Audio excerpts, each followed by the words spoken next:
Magandang umaga po Kuya Chris.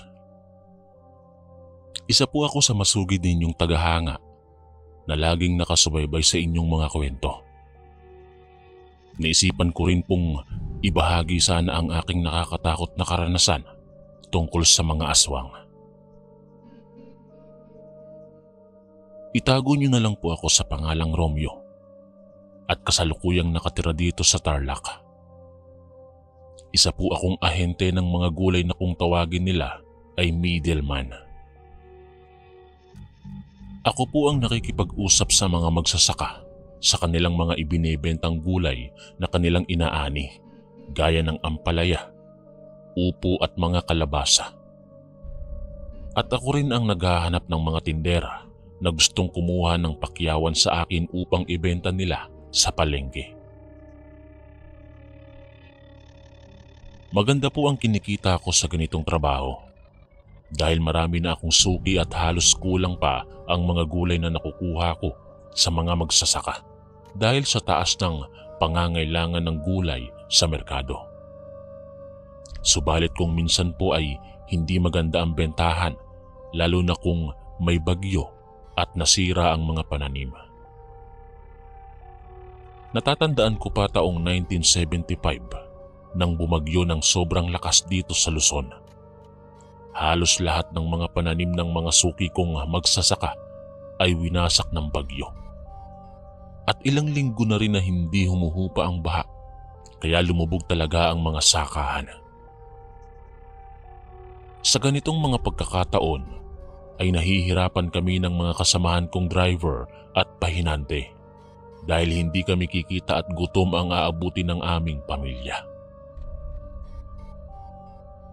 Dalawa po ang kasakasama ko sa trabahong ito. Si Dante ang aking kumpare at siyang driver ng aming truck na ginagamit na panghakot ng mga gulay. At ang aking pamangkin na si Rodelio na aming pahinante. Dahil nga sa bagyo at wala kaming kikitain, napagkasunduan namin na sa ibang lugar umangkat ng mga gulay dahil wala talaga kaming makukuhang gulay sa Benguet at Isabela. Ang sabi ng kumpare kong si Dante ay dumayo kami sa Bicol, sa Pulangi. Noong araw daw kasi ay doon sila nakakaangkat ng mga gulay. Kumbaga, walang katiyakan ng aming lakad dahil hindi pa siguro kung makakabili kami doon ng gulay sa mga magsasaka dahil hindi naman kami ang suki nila. Pero nagbabaka sakali pa rin kami at naghanda sa pagbabiyahe papuntang Bicol. Alas 10 na ng umaga kami nakaalis sa Tarlac. Nagbaon na lang kami ng aming pagkain upang makatipid at hindi na gumastos ng pagkain sa daan. Mahaba ang aming naging biyahe bago makarating sa Bicol. Nagtanong-tanong muna kami sa isang pamilyahang bayan doon kung saan mayroong maaangkat na ani ng mga gulay. May mga nagbigay naman sa amin ng lugar at kung saan maaaring makabili. Mababait ang mga tao sa Bicol kaya naging kampante na kaming magbiyahe. Gaya ng naunang plano, ay pinuntahan muna namin ang bayan ng Pulangi dahil doon daw nakakaangkat ng gulay si kumparing Dante nung araw. May kalayuan ng bayan ng Pulangi kaya halos nag-aagaw na ang dilim at liwanag nang makarating kami sa lugar. Matao ang bayan ng Pulangi kaya nahirapan kami na makahanap ng lugar na pansamantala naming mapagpapahingahan. Kaya nagpatuloy na lang kami sa aming biyahe. Hanggang sa makarating kami sa isang malawak na daan na wala ng mga kabahayan. Napagpasyahan namin na doon na pansamantalang tumigil. Tahimik ang lugar na aming tinigilan dahil halos walang nagdaraang sasakyan ng mga oras na iyon. Sa kanang bahagi ng daan ay makikita ang isang malawak na palayan. Sa kaliwang bahagi namin itinigil ang aming dalang truck at medyo ipinasok ng kaunti upang hindi gaanong nakahambalang sa daan at makaiwas sa disgrasya sa paparating na mga sasakyan. Masukal po ang kaliwang bahagi. dahil papasok ito sa kagubatan. Gamit ang dala naming flashlight ay isa-isa kaming bumaba ng truck upang makaihi. Matapos nito ay umakyat kami sa likuran ng truck upang kumain na ng baon naming hapunan. Madilim na ang paligid ng mga oras na yon at tanging mga tunog ng kuliglig na ang maririnig sa paligid. Habang kumakain ng hapunan ay masaya kaming nagkukwentuhan ng aking mga kasama. Matapos kumain ay pansamantala kaming nagpahinga at nagpasyang muling bumiyahe. Hahanapin pa kasi namin ang isang baryo sa Pulangi kung saan kami makakaangkat ng gulay. Madilim na ang daan habang kami ay bumibiyahe.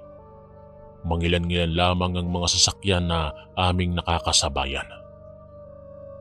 Habang tumatagal ang aming biyahe, pakiramdam ko ay parang walang katapusan ng kalsada na aming tinatahak. At habang nagmamasid ako sa paligid, ay parang pasukal na ng pasukal ang aming dinaraanan. Pinahinto ko muna kay kumparing Dante ang truck. Pakiramdam ko kasi ay naliligaw na kami dahil mga nagtataas ang mga puno na ang aming nakikita sa paligid at nakakatakot na ang nakabibinging katahimikan. Pare, mukhang mali na ang direksyon na pinupuntahan natin . Ang wika ko kay kumparing Dante. Oo nga pre, hindi ko na kasi gaanong matandaan ang daan papuntang Pulangi. Pakamot-kamot sa ulo na sagot ni Dante habang palingalinga na rin sa paligid. Umalis na tayo dito, Tiyo. Baka may mga rebelde pa dito, ma-hostage pa tayo. Ang suwestyon naman ng aking pamangkin na si Rodelio. Ganun na nga ang ginawa namin. Nagpatuloy kami sa biyaheng walang katiyakan ng pupuntahan. Maya-maya pa ay may natanaw kaming mga kabahayan na nasa dulo ng kalsada. Ngunit may pag-aalinlangan kaming tumuloy dahil bago ka makarating sa mga kabahayan ay masyadong masukal ang daanan papasok dito. Ano paring Romeo? Papasok pa ba tayo sa looban? Mukhang liblib na ang daan papasok sa mga kabahayan na yan . Ang tanong sa akin ni paring Dante na mukhang nag-aalangan. Hindi rin ako makapagdesisyon ng mga oras na iyon. Hindi kasi kami sigurado kung tatanggapin ba kami sa lugar na yon at magtitiwala sa amin. Ngunit nanaig din sa akin na pansamantala kaming makapagpapahinga ng ligtas. Ayaw ko kasing sa tabi ng kalsada kami magpahinga dahil hindi iyon ligtas para sa aming mga biyahero. Ilang minuto rin akong nag-isip kung tutuloy ba kami na pumasok sa looban. Nagtatalo ang aking isipan at naguguluhan na rin. Magdidesisyon na sana ako na maghanap na lang ng ibang lugar nang biglang may kumatok sa bintana ng salamin ng aming truck sa may gawin ng aking pamangkin na si Rodelio. Sa harapan kasi kami ng truck lahat nakasakay. Napapagitnaan ako ng aking pamangkin at ni paring Dante. Medyo napaatras at nagulat pa ang aking pamangkin dahil sa biglang pagsulpot ng isang matandang lalaki na abot hanggang tenga ang pagkakangiti sa amin. Tiyo, bubuksan ko ba ang salamin ng bintana? Nakakatakot naman ang itsura ng matandang yan. Tanong sa akin ni Rodelio na halatang nabigla. Buksan mo na para makapagtanong na rin tayo. Baka dito lang yung nakatira at matulungan pa tayo. Ang sabi ko sa aking pamangkin. Ngunit kahit inutusan ko ng buksan ni Rodelio ang bintana ng aming sasakyan, ay kinakabahan na rin ako. Totoong nakakatakot ang itsura ng matanda. Nakausap namin ang matandang lalaki at nalaman na doon nga siya nakatira sa looban. Inanyayahan niya kami na sumama sa kanya sa looban at siya na raw ang bahala sa amin. Nakahinga kami ng maluwag dahil mayroon na kaming matutuluyan ng gabing yon. Hindi na sumakay ang matanda sa aming truck. Sumenyas na lang siya na sumunod kami habang siya ay naglalakad. Masukal ang dinaanan ng aming truck papasok. Tanging ang headlight ng aming truck ang nagsilbing liwanag sa daan. Ewan ko ba, habang pumapasok kami sa masukal na kawayanan ay iba ang aking pakiramdam. Hindi po ako matatakutin, ngunit ng gabing iyon ay iba ang aking pakiramdam, Kuya Chris. Nang papalapit na kami sa mga kabahayan sa looban, ay nahagip ng aking paningin ng isang baboy na biglang sumulpot mula sa kawayanan. Nalampasan na siya ng aming truck kaya hindi ko gaanong naaninagan ng baboy. Ngunit sa aking tingin, ang baboy ay hindi pangkaraniwan ang laki. At waring nakatitig ito sa amin habang dumadaan kami. Tahimik ang buong paligid nang sumapit kami sa pinakabungad ng mga kabahayang naroroon. Tanging mga pusikit na liwanag ng mga aandap-andap na mga gasera ang aming natatanaw sa mga maliliit na kabahayan. Maya-maya pa ay sumenyas na ang matanda na bumaba na kami. Dala ang aming mga flashlight ay sumunod kami sa matanda. Ang buong akala namin ay sa bungad lang ito nakatira. Ngunit pumasok ito sa sagingan at muling sumenyas na sumunod kami sa kanya. Paring Dante, susunod pa ba tayo sa kanya? Iba na ang pakiramdam ko eh. Ang bulong ko sa aking kumpare na abala sa pagpa-flashlight sa paligid. Tiyo, nakakatakot naman dito. Mamaya niyan, kung ano pa ang mangyari sa atin dito eh. Kung matutulog tayo, doon na lang tayo matulog sa loob ng truck. Ang pabulong na wika ng aking pamangkin na si Rodelio. Natigil lang ang aming usapan nang binalikan kami ng matanda na parang nanlilisik na ang mga mata sa dilim. Bakit hindi pa kayo sumunod sa akin? Lumalalim na ang gabi. Mapanganib dito. Sigaw ng matanda sa amin. Waring nakaintindi naman si Dante. Siya na ang nagsalita sa matanda. Tatang, may naiwan po kami sa truck. Babalikan namin ang iba naming gamit. Ang akala po kasi namin ay sa bungad lang kayo nakatira. Napakalayo naman po pala. Pagsisinungaling ni Dante sa matanda. Bukas na ninyo balikan. Mahirap na. Tara sa bahay ko. Singhal ng matanda sa amin. Sa inasal ng matanda ay mas lalo akong kinabahan. Dahil kanina lamang ay napakabait niya. Ngunit biglang umasta itong isang tigre sa talim ng pagkakatitig sa amin. At ang galit nitong tinig. Tatang. Nako, pasensya na po kayo ha.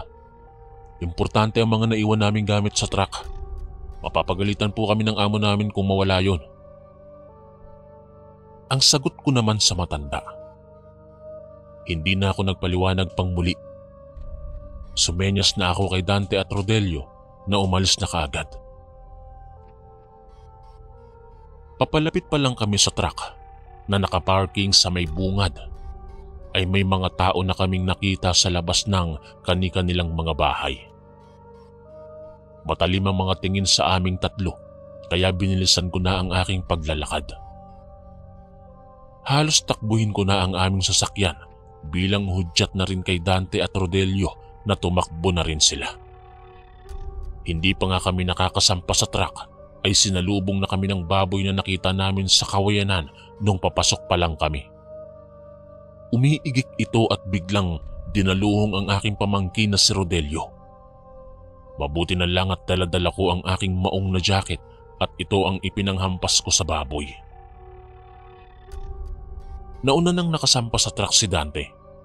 Binuhay na kaagad nito ang makina ng sasakyan at binuksan ng headlight. Pinauna ko na sa pagsampa sa truck ang aking pamangkin dahil pinaghahampas ko pa ang baboy na nagwawala.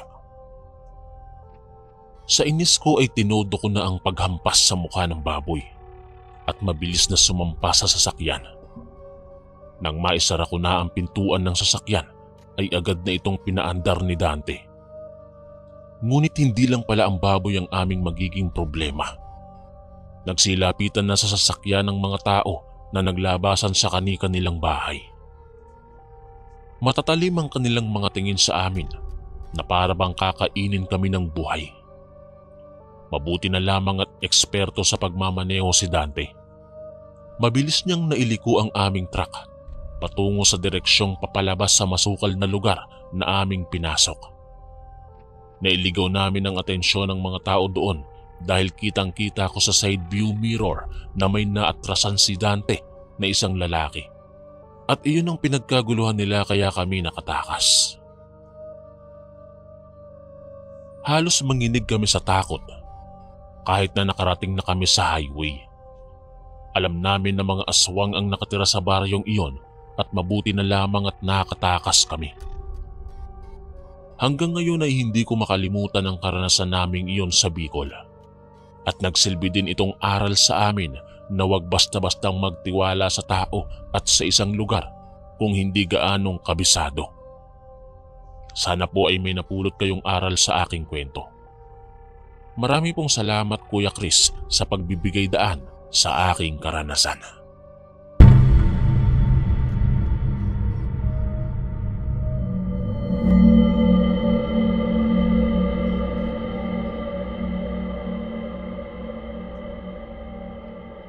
Nakapunta ka na ba sa Atimonan? Isa ito sa napakagandang probinsya para sa akin. Dahil napakatahimik nito.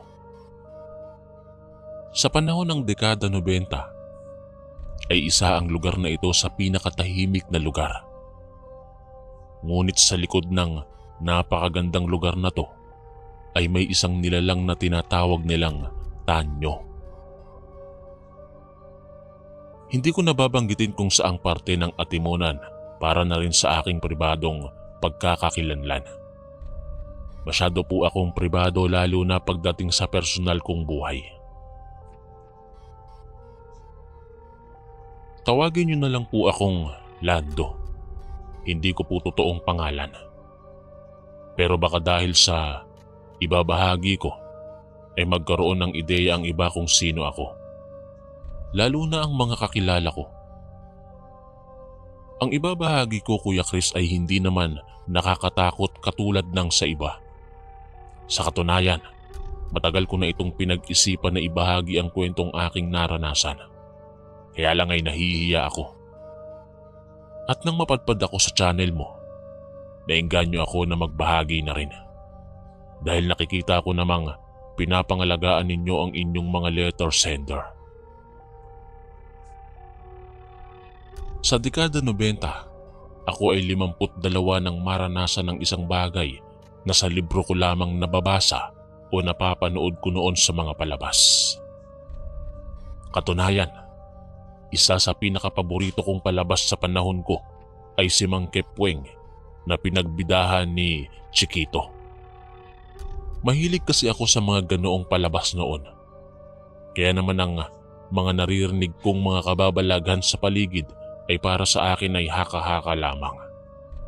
Mga kwentong isinulat ng mga manunulat at binibigyang buhay ng mga artista na dahilan upang ang pantasya ay isinasabuhay din ng mga tagahanga.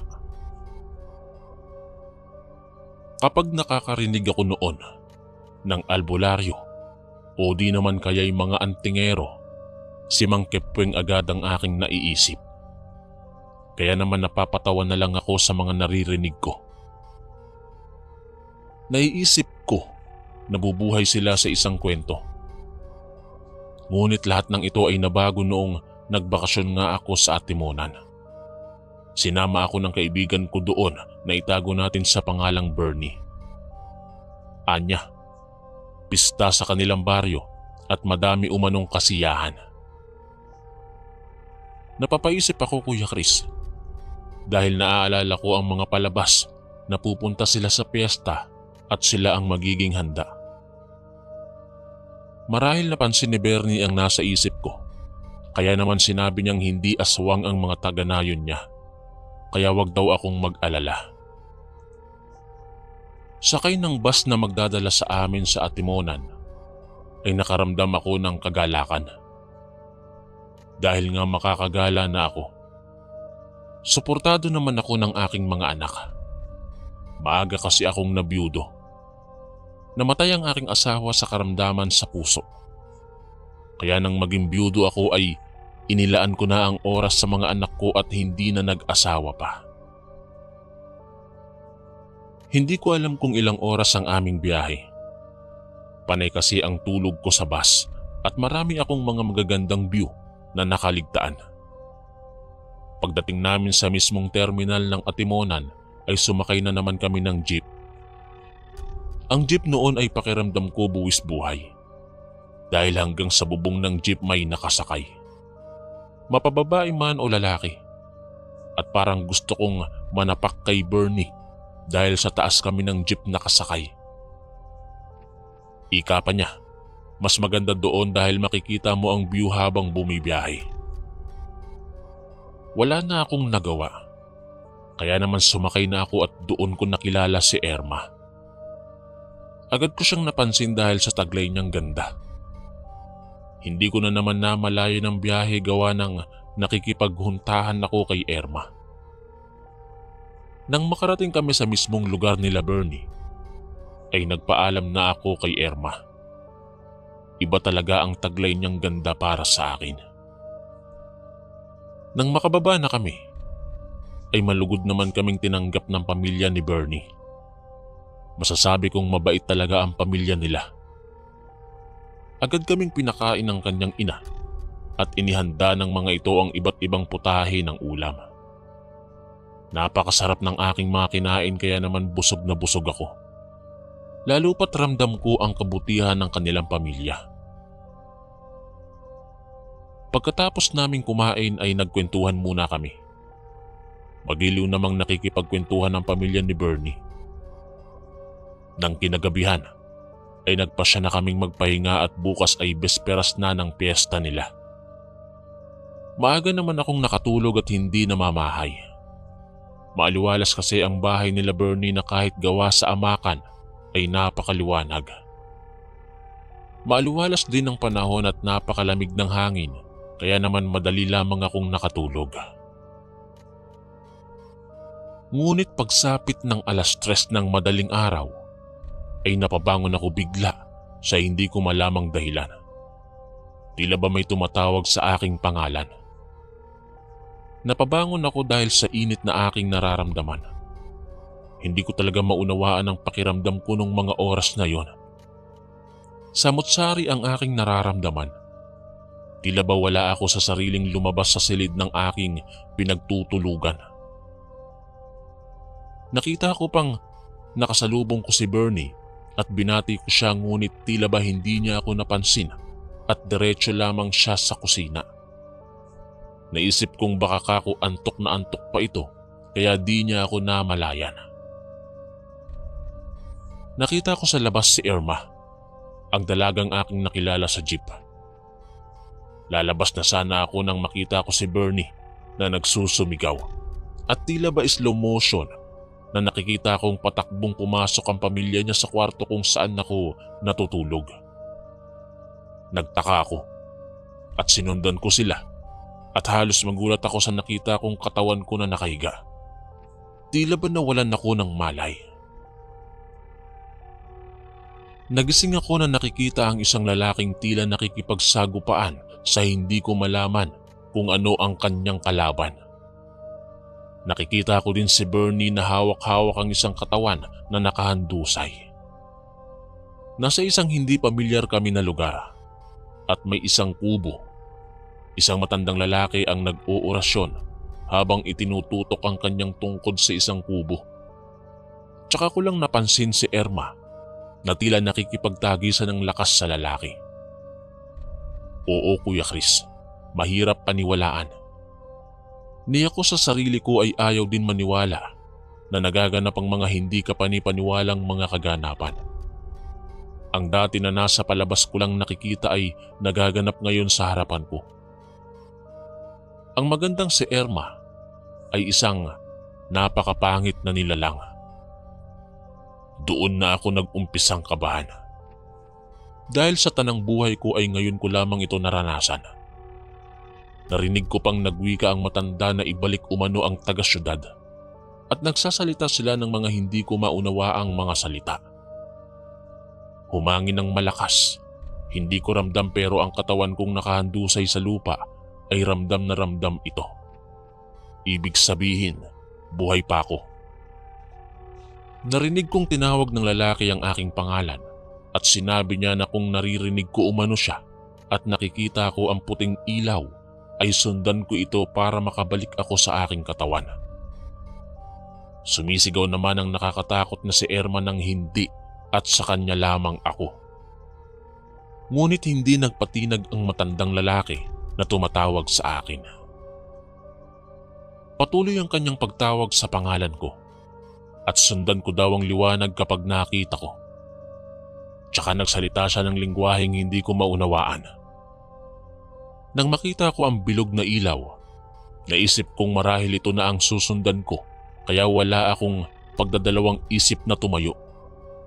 Nakita ko pa ang pagpupumiglas ni Erma sa liwanag na nakatali sa kanya. Lalabas na sana ako nang bigla siyang nag-anyong maganda tsaka tinawag ako. Nanghihingi siya ng tulong. Nagpapaawa siya. Ngunit nang maisip ko ang kaninang anyo niya ay hindi na ako nagpalinlang. Idagdag pa ang sigaw ng lalaking nakikipaglaban kay Erma na wag umano akong papalinlang at sundan ko na ang liwanag. Sinundan ko ang liwanag at isang nakakasilaw ang aking nabungaran. Hindi ko na alam kung ano ang nangyari dahil nagising na lang ako na nasaksihan ng totoong kaganapan. Hindi ko alam kung paano ihahayag ang tamang salita. Ngunit kahit anong kusot ko sa aking mata, ganun pa rin ang aking nakikita. Ang isang matandang lalaki ay nakikipaglaban pa rin sa isang nilalang na ubod ng pangit. Tinanong ko pa noon si Bernie kung sino ang mga taong naglalaban. Ngunit ayon pa sa kanya, ay mamaya na lamang niya ipapaliwanag. Inutusan kami ng lalaki na lumayo dahil mapanganib sa aming mga normal na matamaan ng liwanag dulot ng labanan. Kaya naman dali-dali kaming nagtago ni Bernie at ng kanyang ama sa malaking puno sa hindi kalayuan. At napapikit na lamang kami dahil sa nakakasilaw na liwanag na sumabog sa buong kagubatan. Narinig ko pang sumigaw ang nilalang na nakakatakot at napakatinis ng tinig nito na nakakangilo sa tenga. Pagkatapos ng pagsabog ay kasunod ng kadiliman. Napadilat kami dahil napakadilim. Halos magyakapan na kami ni Bernie dahil sa kadiliman na dahan-dahang pinalitan ng liwanag. Napatayo kami ni Bernie at ng tatay niya. Bahagya pa kaming napasilip mula sa likod ng puno at nakita namin ang matanda. Nakikita kong tila may binabalot siya sa pulang panyo at pinasok niya sa kanyang bag. Nakita ko pang nagtanim siya ng sanga na may pulang tela sa tabi ng isang puno. Ayon sa kanya, selyo iyon para palatandaan na may isang engkantong nagapi sa lugar na yon. Nang nasa bahay na kami, ay pinakilala siya ng tatay ni Bernie na Tanyo. Hindi kasi nila alam ang totoong pangalan ni Tanyo, kaya kinuha nila ang pangalan nito sa ermitanyo. Ayon pa sa kanila, isang antingero si Tanyo at marami na itong nakakalabang hindi natin kauri. Ayon sa kanya, si Erma ay hindi tao, kundi engkanto. Naibigan niya umano ako kaya binalak nito na ako ay kunin. Mabuti na lamang nakita ni Bernie na tila kinakapos ako ng hininga at sakto na napadaan si Tanyo sa kanila. Ang mga engkanto umano ay mapanlinlang. Ginagamit nila ang kapangyarihan nila para linlangin ang tao. Mag-aanyo silang maganda na kabaligtaran ng kanilang tunay na anyo. Bumalik ako ng syudad dala ang kwentong ako mismo ang bida at ako mismo ang nakaranas, Kuya Chris. Alam ko na mahirap paniwalaan pero para sa akin mananatili itong totoo sa aking alaala at isang karanasan na kahit sa hukay ay babaunin ko. Ilang taon na ang lumipas, ay sariwa pa rin sa aking utak ang lahat ng eksena. Ngayong 88 taong gulang na ako ay para pa ring palabas sa aking memorya ang kaganapan. Isa lamang itong palatandaan, Kuya Chris, na hindi lamang tayo ang namumuhay sa mundong ito. Kaya dapat igalang natin ang lahat ng bagay. Maraming salamat, Kuya Chris, kung sakali na mapili mo itong aking liham. Sa dami ng nagpapadala sa'yo, sana ay isa ito sa mapansin mo. Isa po akong masugid na tagapakinig na tahimik lang na nakikinig sa inyong channel at hindi pala comment. Isa po ang channel mo sa aking libangan, kaya nagpapasalamat kaming may mga kakaibang karanasan. Ako po si Lando, ang inyong kaistorya.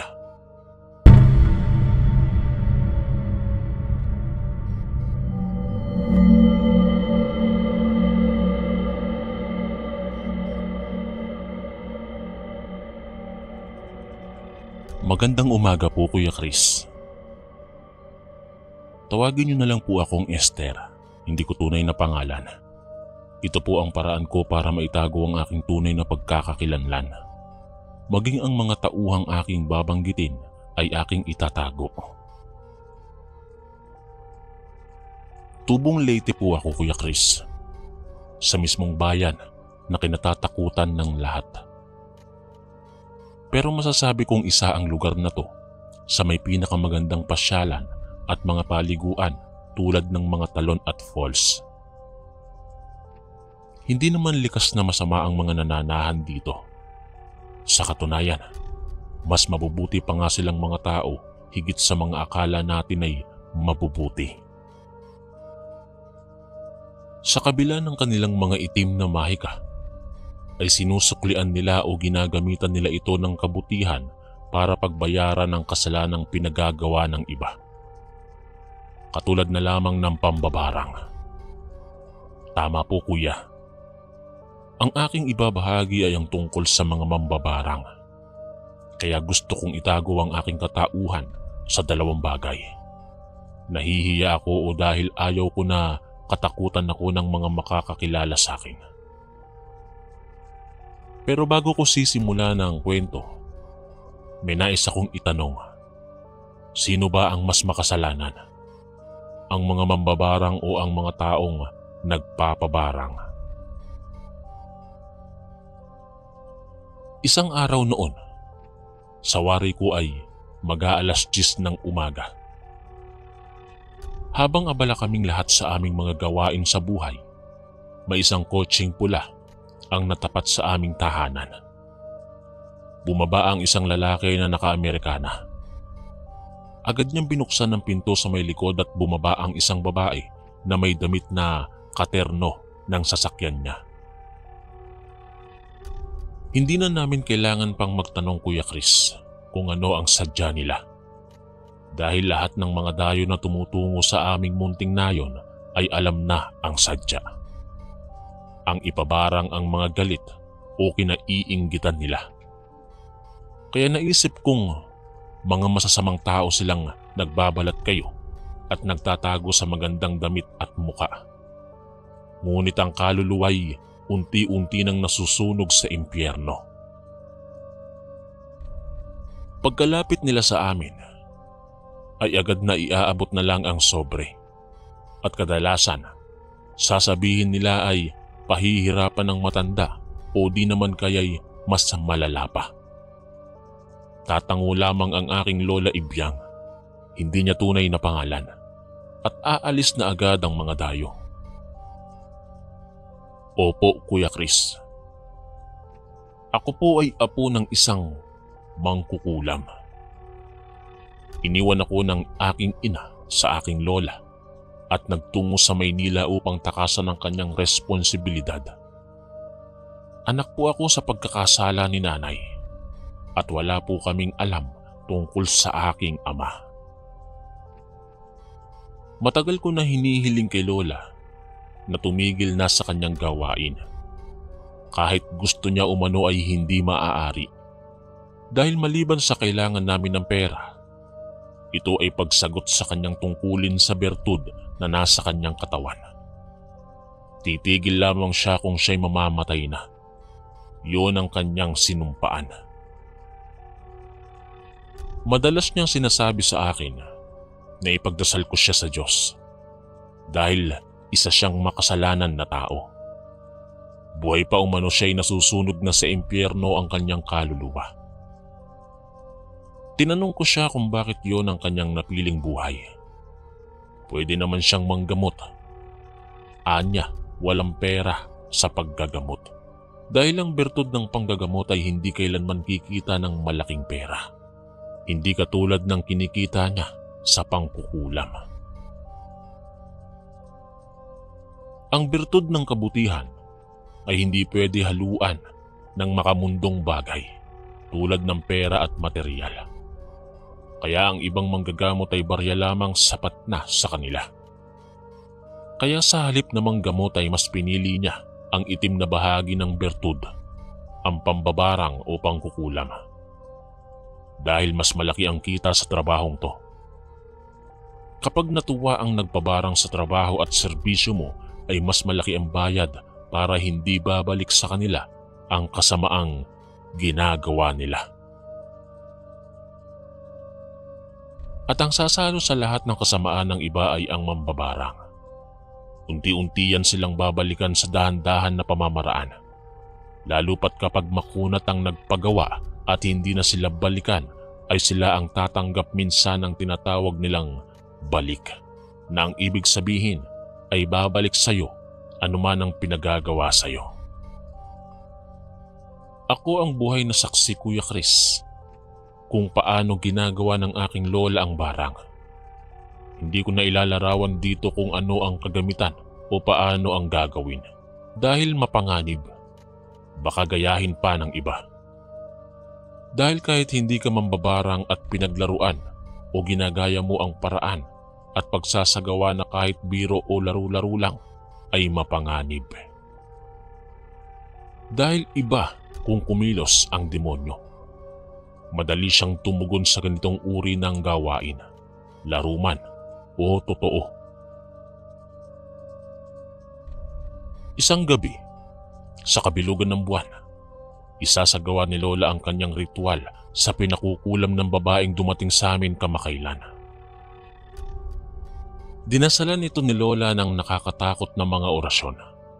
Kasabay ng hangin ay ang pagtayuan ng mga balahibo ko sa katawan. Dahil hindi talaga kaaya-ayang pakinggan ang orasyon ni Lola.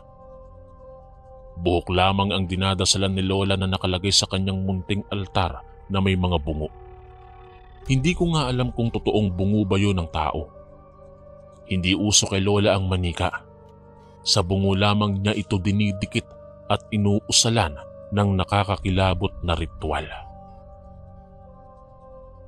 Sumunod na araw, sa ganun pa ring senaryo, abala kami sa kanya-kanya naming buhay ng may huminto na namang sasakyan na pula. Katulad nung isang araw, bumaba ang lalaking naka-Amerikana at bubuksan ng pinto sa likod tsaka bababa ang babaeng hindi na nakapula kundi naka-violet na ito. Lumapit siya kay Lola at sinabing siya ay natuwa sa ginawa ng aking lola. Nahirapan nga ang kanyang katulong na ngayon ay kalaguyo na ng kanyang asawa. Ngunit tila ba gusto na nitong mamatay ang pinabarang dahil ang sabi niya ay magbabayad siya ng malaki. Basta barangin ng aking lola ang dati niyang katulong na kahit pinakamagaling na manggagamot ay hindi na siya kayang gamutin. Isang gabi, bago isagawa ng aking lola ang kanyang maitim na balak, ay nagtungo ako sa simbahan. Alam ko kasi na mas makapangyarihan ng Diyos higit kanino man. Alam ko na hindi niya pahihintulutan ang gagawin ng aking lola. Nagsumamo pa akong labanan niya ang aking lola nang matigil na ang kasamaan na pinapagawa sa kanya ng iba. Kabilugan muli ng buwan, ito na naman ang panahon na isasagawa ng aking lola ang ritual. Kami ay nasa dalampasigan kasama ng iba pang mga mambabarang. Dahil para mas mabisa ang nais ng babae ay nagtulong-tulong ang mga mambabarang para mabigyan ng kasiyahan ng puso ng mapaghiganting nilalang. Ang barang umano na sa tabing dagat ginagawa ay mas mapanganib at mas grabe. Hindi ko alam kung bakit, pero yun ang sabi-sabi. Nag-usal na ng ritual ang mga kasama ni Lola nang bigla silang napahinto sa isang malakas na sigaw ni Lola na may kasamang iyak. Nagtaka kaming lahat sa inasal ni Lola. Halos naglupasay siya nang makita ang nasa larawan. Hindi ko alam noon kung bakit ganun na lamang ang hinagpis ni Lola habang yakap-yakap ang larawan na pinapakulam ng babaeng nagpapabarang. Lumapit ang isa naming kanayon at tinignan ng larawan na yakap-yakap ni Lola, maging siya ay nanlaki ang mata. Bahagya siyang napatingin sa akin at sinabi sa aking lola na huwag matakot at kanilang babawiin ang ritual. Pinakita niya sa mga kasama ang larawan at maging sila ay nagulat. Nagtataka ako dahil napapagawi ang tingin nila sa akin. Nilapitan ng isa naming kasama si Lola at sinabihang tumayo na at gagawin nila ang balik kong tawagin. Matapos ang mahabang ritual, nakita ko kung paano nakibaka ang mga mambabarang. Halos maligo na sila sa sarili nilang mga pawis, maisagawa lang ang balik kung tawagin nila. Umiiyak ang aking lola habang patuloy na humihingi ng tawad sa nasa larawan.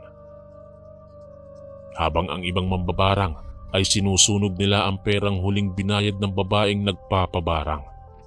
Nang hihinayang man, ay ginawa nila kaysa naman sila ang balikan. Lumapit ako sa umiiyak kong lola at tinanong kung bakit isinagawa nila ang ritual na balik at bakit panay hingi niya ng tawad sa larawan. Sa halip na magsalita ay niyakap ako ni lola at humingi siya ng tawad sa akin. Wala akong maunawaan ngunit tumayo siya at iniwan ang larawan sa mesa. Hinatid ko siya ng tingin habang patungo siya sa kanyang mga kapwa mambabarang. Malungkot silang nagyakap. Hindi ko alam kung ano ang kanilang pinag-uusapan. Ngunit parang pinapalakas nila ang loob ni Lola. Binalik ko ang tingin sa larawan na nakataob. Nang tingnan ko ay nagulat ako. Dahil isang babae ang nakangiti at karga-karga ang bata na sa wari ko ay may 5 buwan pa lamang. Mataman kong tinitigan ng may umupo sa aking tabi. Nang lingunin ko ay si Aling Toyang, hindi niya totoong pangalan. Kinuha niya ang larawan at nagbitaw ng malalim na buntong hininga at nagwika ng, "Kamuntik na." Hindi ko siya maunawaan, kaya napatingin ako sa kanyang may katanungan sa aking mga mata. Ang wika niya ay mabuti na lamang, hindi natuloy ang ritual ng mga mambabarang. Dahil ang nasa larawan ay ako at ang aking ina. Nais kaming ipabarang ng babaeng yun dahil sa nagkaroon ng relasyon ng kanyang asawa at ang aking ina. At ako ang bunga. Ayon pa kay Aling Toyang, matagal nang walang balita si ina sa aking ama. Dahil buhat ng ipanganak ako ay nagtungo si ina sa ibang lugar. Hindi para balikan si ama, kundi para layuan ako. Dahil ako ang dahilan kung bakit hindi siya natuloy sa Japan. Nung nakaraang taong Kuya Chris, namatay ang aking lola. Matagal siyang namatay dahil sinakripisyohan niya ang bertud na hindi mapunta sa akin. Kahit pinahirapan siya ay tiniis niya. Nakita naman kami ng aking ina nung lamay ni Lola. Humingi siya ng tawad sa akin at pinatawad ko naman siya. Kasalukuyan siyang nasa Nagoya, Japan kasama ang kanyang bagong pamilya. Japanese ang napangasawa ni ina at may 3 silang anak, 2 lalaki at 1 babae. Ang aking ama naman ay nagkita din kami, kasama ang kanyang mga anak na kapatid ko rin. Matagal na raw patay ang kanilang ina. Hindi daw alam kung ano ang naging sakit. Walang kahit sinong doktor ang nakagamot. Nagkita kami sa simbahan nang minsang nadestino ako sa lugar namin. Opo, isa na akong madre.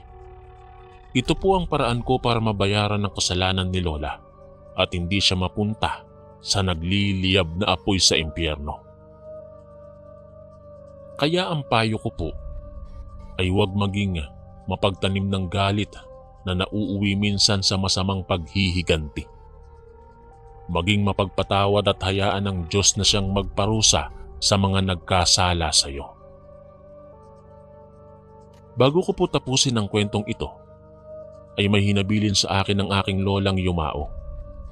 Ang bilin niya ay sunugin ang kanyang katawang tao at isama ang lahat ng kanyang ginagamit sa pangbabarang. Ang abo ay ibaon daw sa lupa, doon sa lugar kung saan walang taong makakakita. Habang kausap ko ang aking lola, ay lumuluha ito ng dugo. Bakas sa kanya ang tindi ng paghihirap, pagsisisi at pighati. Bago nalagutan ng hininga ang aking lola ay humingi ng tawad dito sa akin. Iparating ko daw sa aking ina kung sakali daw na magkita kami. Sana daw ay mapatawad siya sa kanyang ginawa. Matapos niyang banggitin ang mga katagang yon, ay bumagsak ang kanyang kanang kamay na may hawak ng isang itim na bato. Matapos niyang bitiwan yon, ay nalagutan na siya ng hininga. Isang pangyayaring hindi ko po malilimutan, kaya ko po ito napagdesisyonang isulat sa inyong channel. Hindi ko po kinakahiya ang aking lola dahil mahal na mahal ko po siya. Muli, ako po si Esther at ako po ang apo ng mambabarang. Hanggang dito na lang po ang aking kwento at sana po'y nagustuhan nyo at ng inyong mga tagapakinig. Lubos na gumagalang ang inyong kaistorya.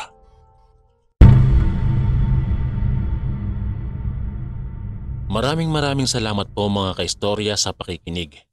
At kita-kits po ulit bukas para sa isa na namang nakakatakot na kwento. Ito po si Kuya Chris, ang inyong kaistorya. God bless po at ingat po lagi.